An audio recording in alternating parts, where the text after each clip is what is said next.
కండలేరు ఎడమ కాలువ నుండి పొదలకూరు, వెంకటాచలం, నెల్లూరు ప్రాంతాల రైతులకు సాగు, త్రాగునీరు అవసరాల కోసం సర్వేపల్లి ఎమ్మెల్యే సోమిరెడ్డి చంద్రమోహన్ రెడ్డి నీటిని విడుదల చేశారు.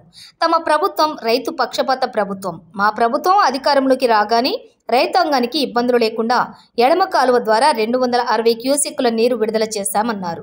గతంలో నేను ఎమ్మెల్యే కాకపోయినా కూడా చంద్రబాబు నాయుడు నాయకత్వంలో రైతుల కోసం నీటి ప్రాజెక్టులు చేపట్టినట్లు గుర్తు చేశారు.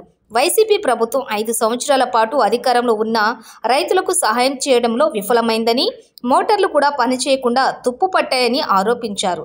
టీడీపీ ప్రభుత్వం రాగానే రైతుల కోసం పనిచేస్తుంది. తమ ప్రభుత్వంలో రైతులు సంక్షేమం కోసం పనిచేస్తామని అన్నారు.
అయినా జనం కోసం బతకాల, ఓట్ల కోసమే కాదు, ఓట్ల కోసం కాదు, జనం కోసం బతకాల, ధనం కోసం కాదు.